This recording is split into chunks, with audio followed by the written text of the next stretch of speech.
Hand right over. Prime Minister.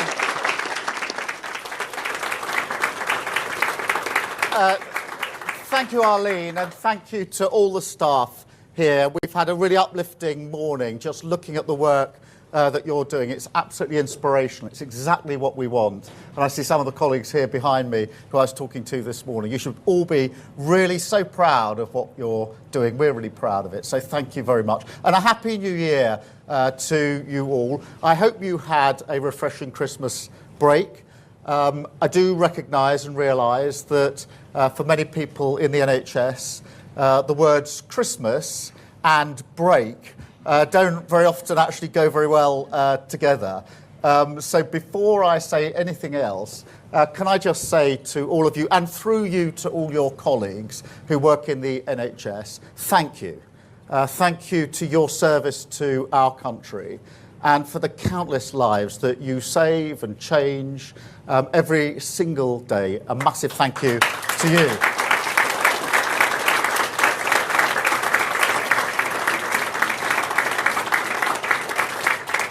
Now, this year, of course, is the 80th anniversary of VE and VJ Day. And on the 8th of May and the 15th of August, we will all come together to celebrate the greatest victory of this country and the greatest generation that achieved it. And that will be a wonderful moment. And we intend to do them proud. But what that generation knew, what they realised and understood, is that the strength and prosperity of a nation rests on the security of working people, and that the fundamental job of government is to deliver that security so working people can realise their aspirations and drive a country forward. And so for this government, that is what this year is about, what next year is about, what every waking moment is about. A goal of our plan for change, and this year we will deliver it. And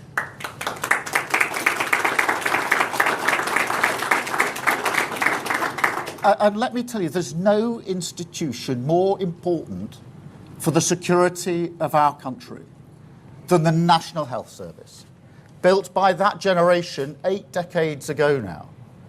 It's the embodiment of British values and humanity, fairness, equal respect. But look at it now, and I'm looking at the staff here, because the feeling of record dissatisfaction that we now see, millions of people waiting on waiting lists, their lives on hold, the potential, if you like, of the country blocked.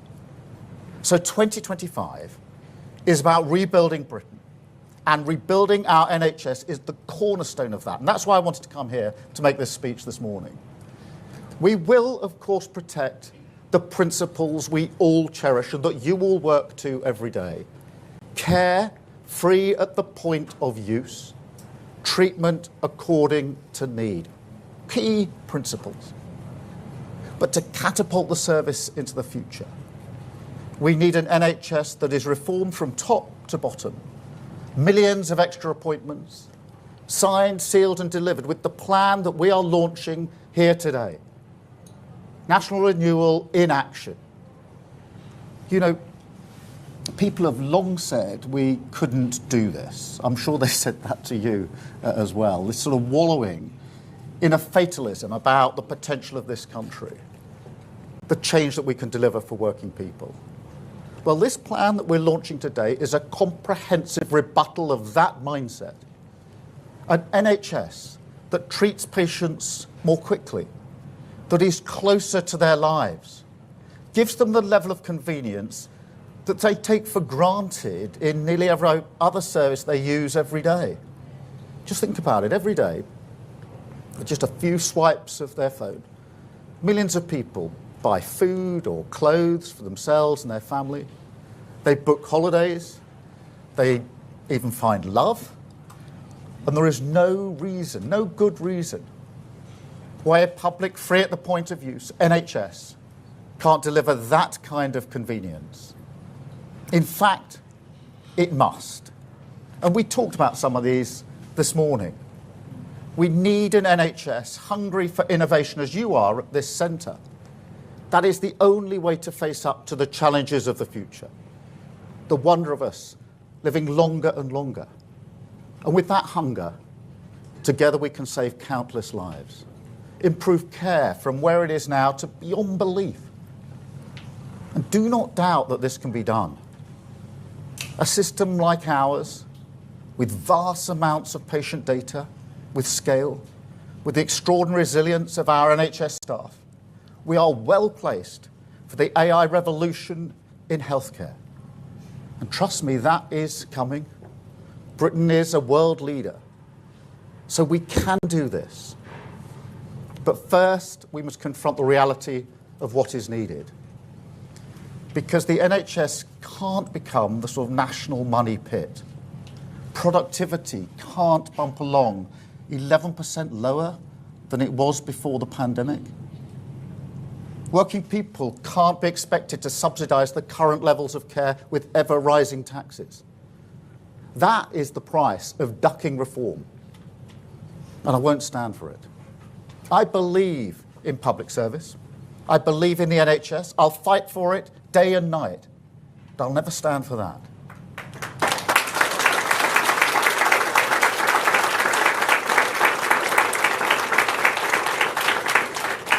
And look, as many of you will know, and as we talked about this morning, my wife, my sister, my mum, they all worked or work for the NHS. And as you know, nobody who works in the NHS does it for an easy life. You know that, and I know that. And, you know, I've said many, many times before, I wouldn't be standing here in front of you today if it wasn't for the NHS. Because my mum had Still's disease. She was diagnosed when she was 11. And one of the things she was told is she would never be able to have children. Well, the NHS never gave up on her. And that's why I'm standing here before you today. So thank you to the NHS, as every family has a story like that to say thank you to the NHS for. And I know that every day in this centre, in every hospital, throughout the service, NHS staff give their all to save lives and look after the families of other people. And then just get up the next day and do it all over again, every single day. So when I think about what they've been through, what you've been through over the last 14 years, it makes me angry.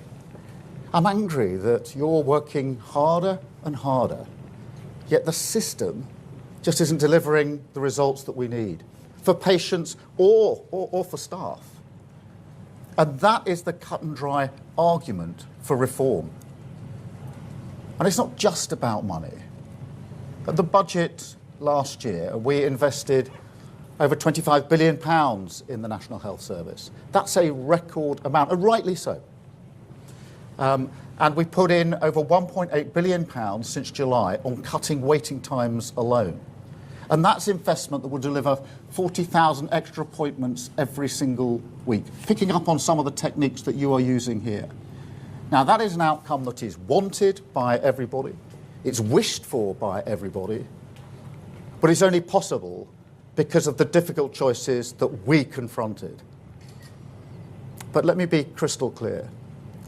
That money will be used not as it had been in the past, as just sort of papering over the cracks. That's the definition of the sticking plaster politics that we were elected to change. No, this is the year we roll up our sleeves and reform the NHS. A new era of convenience in care, faster treatment at your fingertips, patients in control, an NHS fit for the future.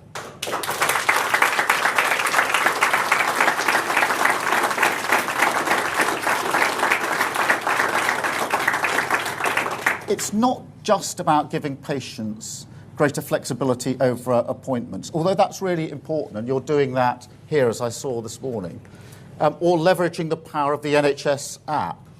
And we're going to do that. But there's a bigger principle here. It's about unlocking the huge untapped potential if we organise services around patient control.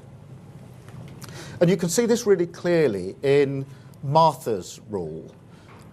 which was really important. It's about a shift in the balance of power away from the sort of passive deference to doctors and towards patients being able to get that second opinion and play a greater role in deciding their care and their treatment.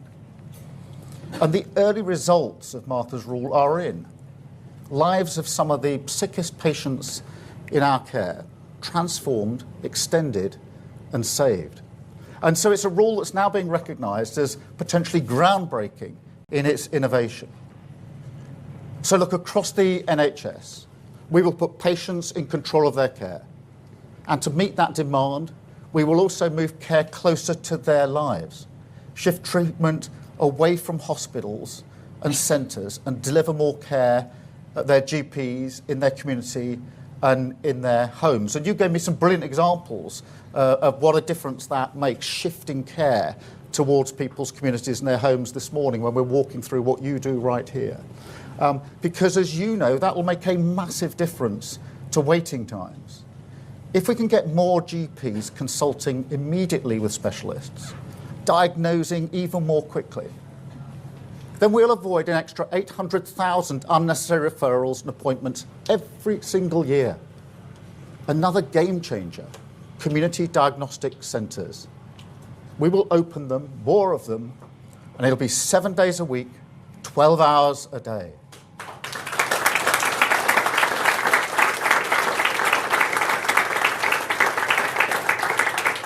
So if you need a scan or an X-ray, you get it done much more quickly and at your convenience. And that alone will deliver 440,000 extra tests and scans every year.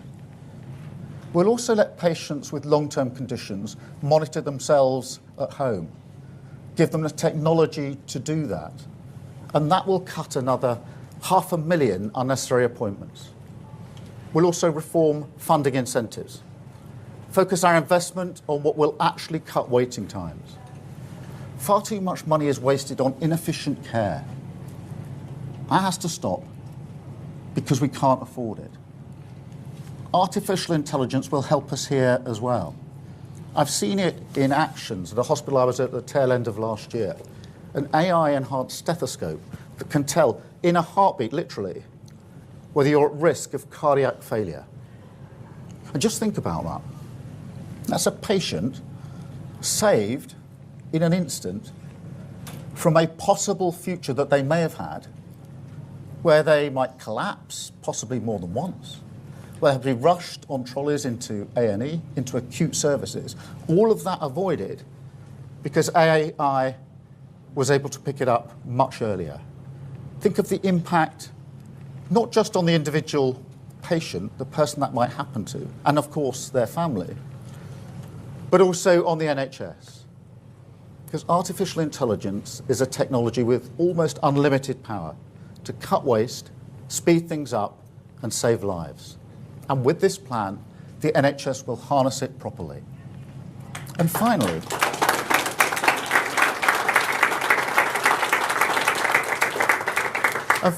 to cut waiting times as dramatically as possible, our approach must be totally unburdened by dogma. Working people will expect nothing less. So today, I welcome a new agreement that will expand the relationship between the NHS and the private healthcare sector, make the spaces, the facilities and resources of private hospitals more readily available to the NHS. That's more beds, more operations, more care, available to the NHS, treating patients free at the point of use, targeted at where we need them most. A partnership in the national interest, cutting waiting times, working for you, delivering our plan for change.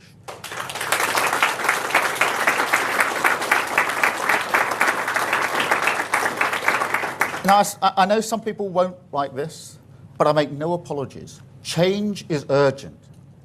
I'm not interested in putting ideology before patients. And I'm not interested in moving at the pace of excuses. All through this project that we've been involved in, people have been saying to me, slow down. You can't change the Labour Party, they said. You won't win an election in every nation in Britain, they said. And they say you won't deliver on that plan. They'll say it again this year. I've no doubt about it, about this plan. It's that anthem of decline. But they've been wrong at every stage. And they'll be wrong again, because this year we will show that Britain can change our country. Politics can be a force for good, and we can unite the NHS behind a plan for reform.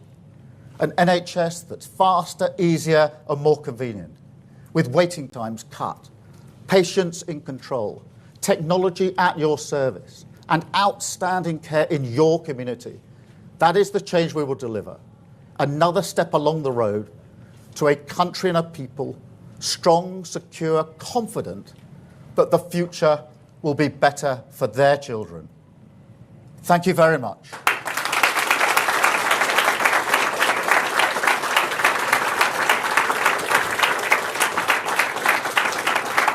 Do you have a pen? Now, I am going to spend some time talking to all of you. That's what I'm going to do almost next. But before I do that, I'm just going to take some questions from the media. So if you'll forgive me, we'll deal with that, and then we'll spend more time talking through the brilliant work that you're doing here. But let me turn then to the media, if I may. I've got Hugh Pym, I think, from the BBC. Hugh. Thank you very much, Prime Minister. In opposition, Labour said it would hit more than one NHS target over the course of a parliament. Now you are focusing on one planned treatment. Where does that leave A&E? Is it being downplayed? And a second part to my question, if I may, do you have any reaction, Prime Minister, to a post by Elon Musk this morning suggesting that America should liberate Britain from a tyrannical government? Let me deal with the health crunch, because it's really important. Look, we have got to get these waiting lists down. And we made a manifesto commitment to do so. And the important thing about the plan we've launched today is that it's the end of the 7.5 million on lists, on open pathways on the list. But it's also a plan that's been agreed by the NHS. So this is not talking about what we will do or what we can do. It's been talked through, agreed and signed off by the NHS. So this is an action plan for that. What I don't accept, that because we're doing that, then we can't do the other things we need to do on other standards.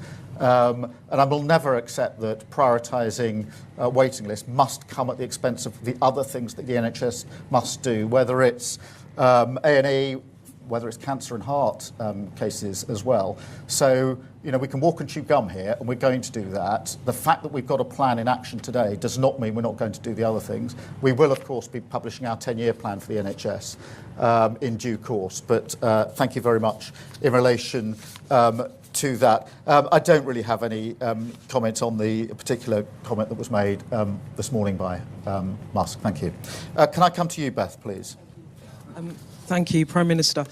You just spoke, it's Beth Rigby, Sky News. You just spoke about private care going into the NHS. Some people watching might be worried about backdoor privatisation of the NHS. You talked about it being a partnership. Is this then a project that you will continue until you have cleared the backlog, or is this perhaps a permanent innovation? And on Elon Musk, I do need to ask you this. He called your safeguarding minister, Jess Phillips, an evil witch, a rape genocide apologist who should be put in jail. Does that sort of abuse of a minister make you feel angry? And what is your response to that? Thank you. Thank you, Beth. Let me address both of those. Firstly, look, an element of private sector support for the NHS has been there for a very, very long time. This is not new. And clearly we need to make best use of it. The agreement that we've signed today is to make sure we can do it better, so that it's not just the sort of cherry picking of cases. It's a more comprehensive use, which will allow us to get the waiting lists down. Of course, the priority today is waiting lists, but I'm not ideological about this. Where there's capacity that can be used that will help us deliver in the NHS, then we will continue with that partnership. On the question of Elon Musk, look,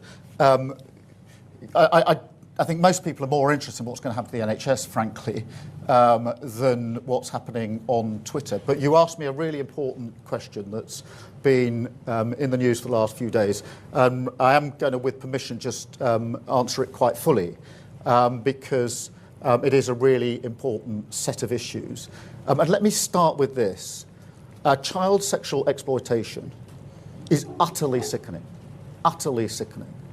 And for many, many years, too many victims have been completely let down by perverse ideas about community relations, or by the idea that institutions must be protected above all else. And they've not been listened to, and they've not been heard. And when I was chief prosecutor for 5 years, I tackled that head on because I could see what was happening. And that's why I reopened cases that had been closed and supposedly finished. I brought the first major prosecution of an Asian grooming gang. In the particular case, it was in Rochdale, but it was the first of its kind. There were many that then followed that format. I changed the whole prosecution approach because I wanted to challenge and did challenge the myths and stereotypes that were stopping those victims being heard. So we changed the entire approach, not without criticism at the time, I might add. And when I left office, we had the highest number of child sexual abuse cases being prosecuted on record. Now, that record is not secret. As a public servant, it's there for all of you or everybody to see. I also called for mandatory reporting of child sexual abuse. I'd called for that a decade ago. The Tories did nothing about that for those 10 long years, including when the J report came out nearly 3 years ago now. Central plank, mandatory reporting, still hasn't been done. We're going to do it. But let's just to bring it in closer, and I will answer you on Jess Phillips in particular, because those that are spreading lies and misinformation as far and as wide as possible, they're not interested in victims. They're interested in themselves. Those who are cheerleading Tommy Robinson, not interested in justice. They're supporting a man who went to prison for nearly collapsing a grooming case, a gang grooming case. These are people who are trying to get some kind of vicarious thrill from street violence that people like Tommy Robinson promote. And those attacking Jess Phillips, who I'm proud to call a colleague and a friend, not protecting victims. Jess Phillips has done 1,000 times more than they've even dreamt about when it comes to protecting victims of sexual abuse throughout her entire career. And so just as I took on the criminal justice system and the institutions when I was chief prosecutor, I'm prepared to call out this for what it is. We've seen this playbook many times, whipping up of intimidation and threats of violence, hoping that the media will amplify it. Now, Jess Phillips does not need me or anybody else to speak on her behalf. But when the poison of the far right leads to serious threats to Jess Phillips and others, then in my book, a line has been crossed. I enjoy the cut and thrust of politics, the robust debate that we must have, but that's got to be based on facts and truth, not on lies, not on those who are so desperate for attention that they're prepared to debase themselves and their country.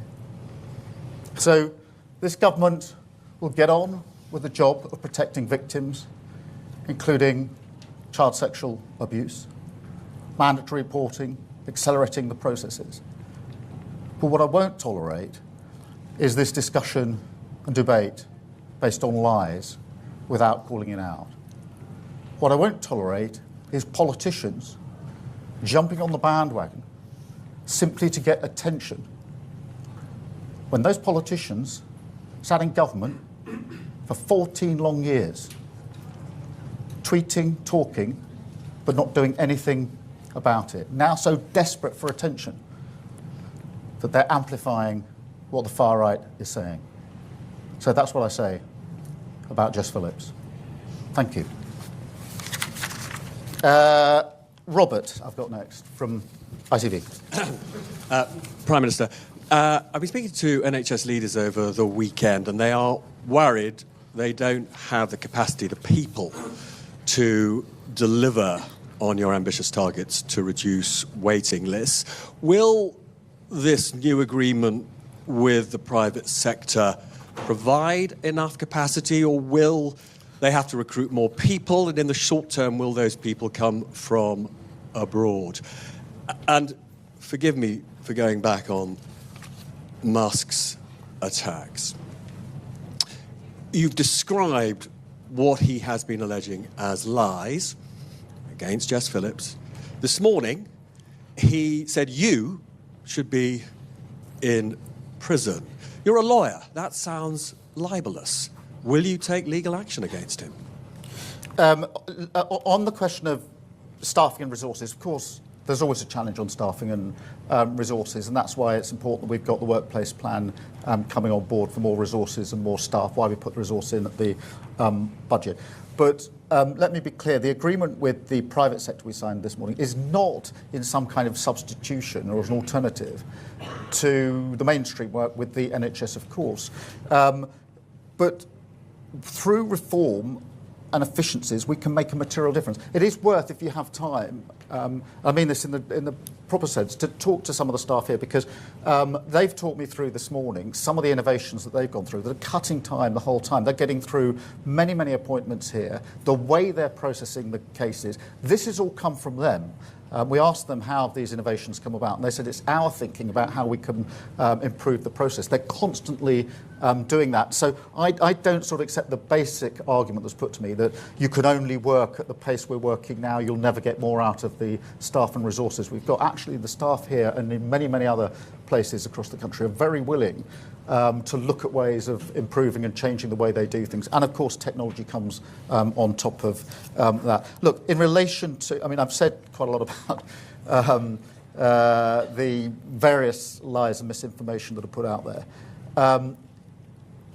My record is, it's open. I mean, there was nothing secret about being Director of Public Prosecutions. Every single case I prosecuted went to court and was looked at by a judge.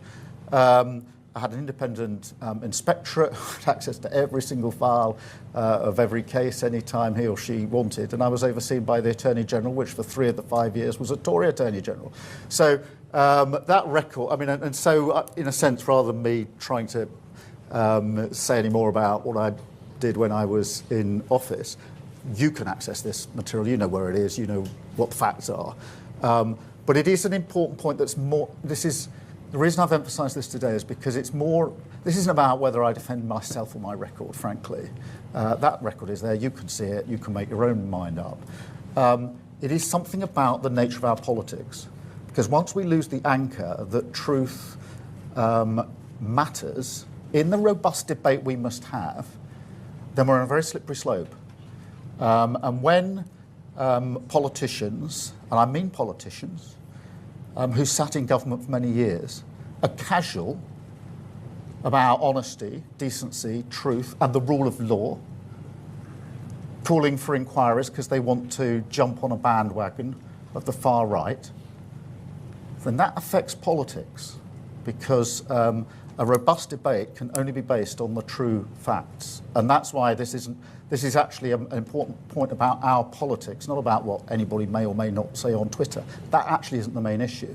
The main issue is, what are politicians here doing to stand up for the things that matter to our democracy and the way that we have robust debate? That's why I want to call this out, because I think it really matters. And it matters not just to me, not just to the Labour Party, but it ought to matter, and it used to matter, to all political parties. And it's a sign of where the Tory party have got to, that we're even having this debate. Thank you very much, Robert. Can I go to, I've got Chris Hope. Chris Hope, GB News. I'm afraid I must ask also about the grooming gang scandal. Critics will say it's not a far-right bandwagon issue, Prime Minister. The ICSA report looked at just 6 towns where grooming gangs were operating. Rochdale got 1 mention in 400 pages. We have found that GB News court report showing gangs operating in 50 towns across the country. Are you certain, as Prime Minister, it's not going on today? Why don't you order a national public inquiry to join the dots between 50 towns, not 6, barely mentioned in the J report? Are you afraid it might expose failings as your role as a DPP? And that's why Elon Musk says, were you complicit in the rape of Britain? You have not. To go after the far right on this does not go to the heart of the problem. No. Well, Chris, look, on my record, I think you were actually covering crime when I was DPP. You were quizzing me at the time for the Telegraph as the crime correspondent, I think for the entire 5 years, if I'm right. And quite rightly too, I'm not complaining in the slightest.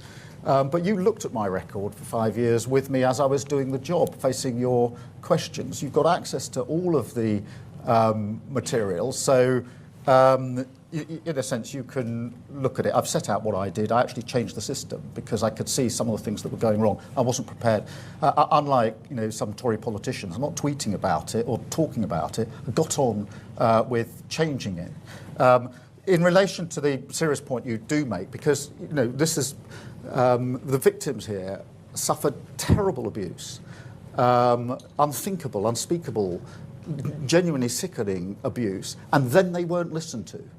That has to be taken seriously. We have to do everything we possibly can to make sure that never happens again. That's why I made the changes I did within criminal justice. Among the reasons I came into politics was because I felt that it couldn't all be done within the criminal justice sphere alone. It had to be done more broadly. On the question of this sort of call for a never-increasing number of reviews. There have been a lot of reviews, including localised reviews, including into Oldham, for example. The Mayor of Manchester did his review, and the J report was intended to look at the different types of exploitation that went on. It was a comprehensive review. What Professor J said was really important there, and because I completely agree, which is this doesn't need more consultation. It doesn't need more research. It just needs action. There have been many, many reviews, this constant asking for a further review. No stone should be left unturned. But frankly, it's time for action. Get on with it. Why didn't the last government implement the J requirements? Got to answer that question. For 10 years we've had reviews and reports. Did they act? No. They're now tweeting and talking about what they think should have been done. I've got some pretty basic questions to answer in relation to that, in my view. Thank you very much, Chris. Let me go back to Kate from Times Radio. Thank you, Prime Minister. Kate McCann at Times Radio. You've just said there that on a separate issue, we've had 10 years of reviews and commissions and looking at a question, and now is the time for action. In your speech just now, you said you don't believe in ducking reform, yet despite calling social care an urgent need in the general election campaign, you've just announced another review which won't report until 2028 fully. Will you bring that date forward now? And will you give those in the social care sector the protection from the national insurance increases while they wait for your report? Thank you. I mean, firstly, thank you for raising this, because social care is such an important issue in its own right. And obviously, it's also linked to the question of what happens in our hospitals, because it's got a huge impact. And we've got to get it right, which is why we put Louise Casey in charge of this. He's renowned for getting to the bottom of things, coming out with really good, strong recommendations. And I want to build a consensus. I genuinely want a cross-party consensus, because if this is going to work and make a material difference, it's got to last through different parliaments. That will take time to get this right, but we're determined to do it. But we've also announced it'll be in stages, because what I don't want to do is precisely what you're challenging me on, which is to say, well, we'll have to wait until the final outcome of Louise's report, which is why it'll be in 2 stages, with the first stage next year, which is what can we do now to improve the system as it is now. Now, some of that we've already started with fair pay agreements, etc., for staff. That really matters, by the way, because more staff leave social care to come to the NHS than to go anywhere else. And the reason they do that is because of the poor paying conditions and because there's no progression. And then they want to come to the NHS so they can progress their career. So some of it we've started. There'll be the interim or the first stage of the report next year, which means we can get on with some of the change that we need, because you're right, it's urgent. But it is right that we do it properly and take time and build the consensus that we need. Thank you very much. Well, I mean, the report is obviously going to look at what we can do next year. Let's see what the first stage brings with it. I've got Laura from the Telegraph. Laura Donnelly from The Telegraph. Prime Minister, you've talked about reforming the NHS from top to bottom, but a number of the policies that you've outlined, the surgical hubs, the community diagnostic centres, and the expansion of use of the private sector, are familiar because they were introduced under the last government. I wanted to ask, what will be radical and reforming about the plan? And also, can you enlarge on what the new deal with the private sector is and what you think the chances of avoiding a winter crisis this time next year? Yeah, well, let me take that head on. I mean, the first and obvious difference is the staff are now on the front line, not the picket line. And therefore, they're in the operating theatres getting on with the job that they want to do. That was an impasse we had for far too long under the last government.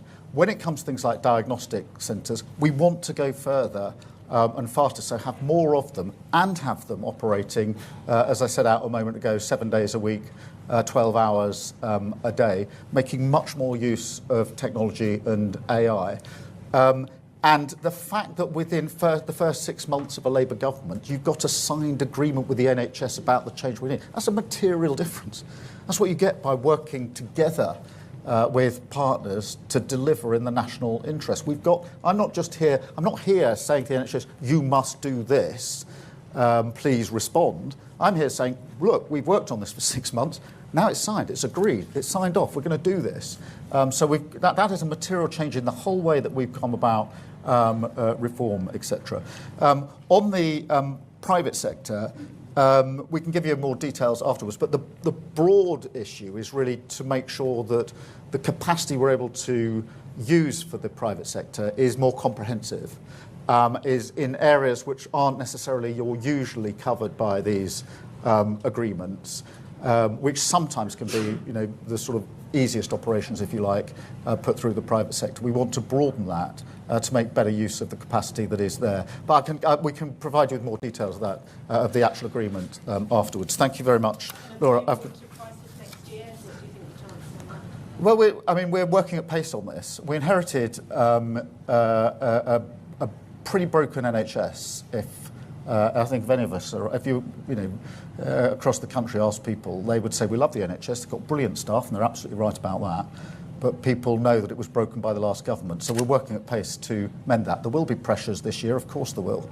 But the point of the 10-year plan, the point of the reform, the point of taking some of the pressure off through waiting lists is to make sure we can manage that crisis through this winter and alleviate as we go forward. But we inherited, as with so many other areas, we inherited a real mess from the last government. Thank you. I've got Max from the Times.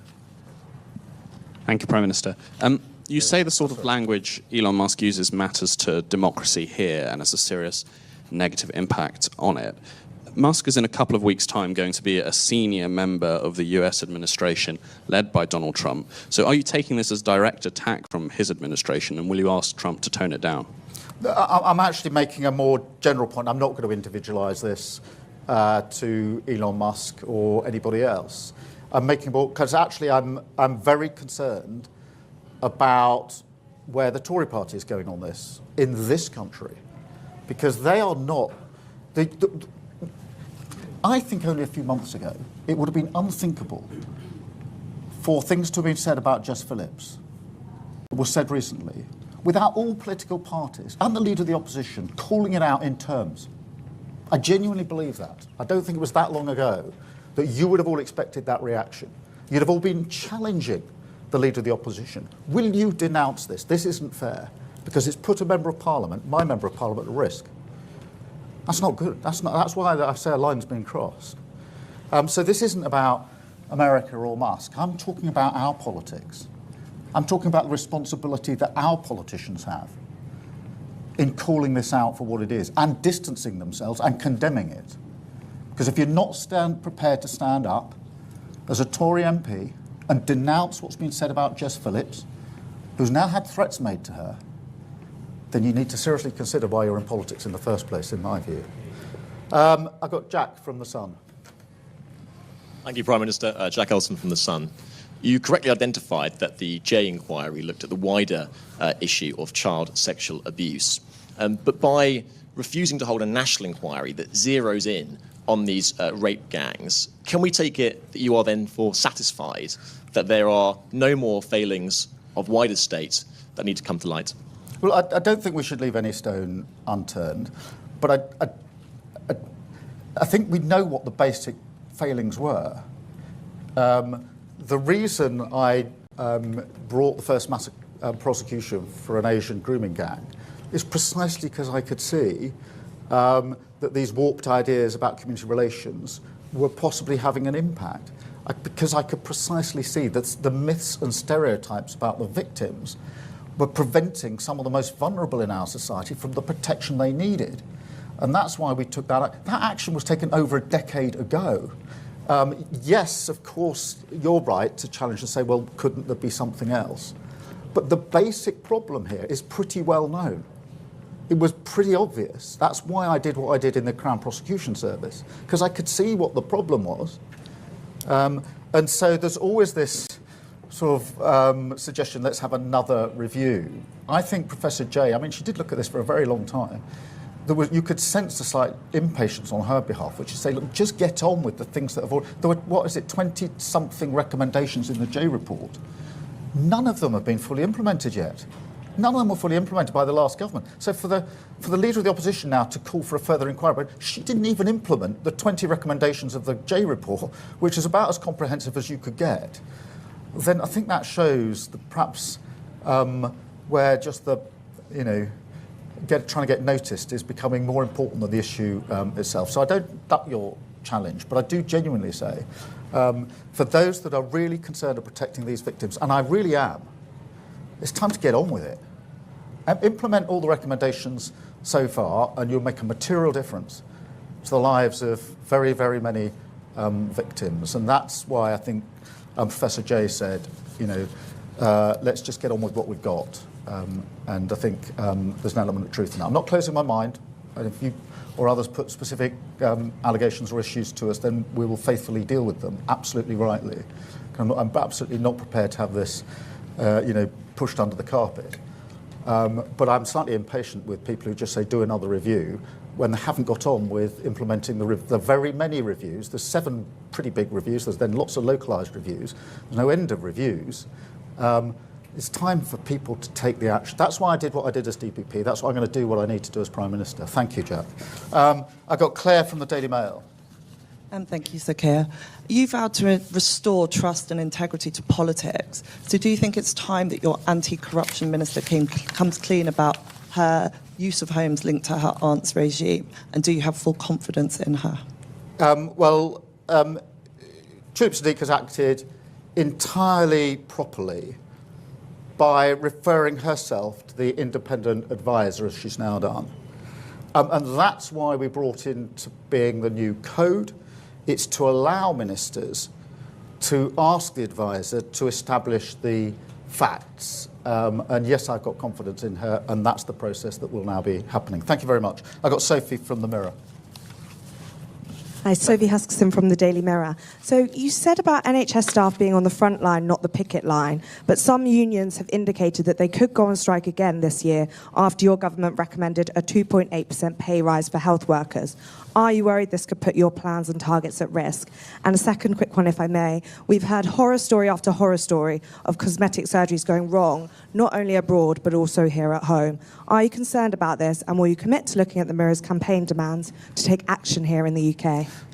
Look, on the question of pay, the first thing I would gently point out, particularly to the staff here, is we honoured the pay agreement last year, and quite rightly so, and I'm proud that we did that. So where we stand on proper pay for frontline NHS staff is clear from our record. Obviously, we'll have to go through the process for pay review. It's the usual process, but we will work with the unions, we'll work with the staff. The only reason we're able to hold up the agreement we've got today is because we've worked with the NHS on this, on what we can achieve together, and it's that approach that we'll take.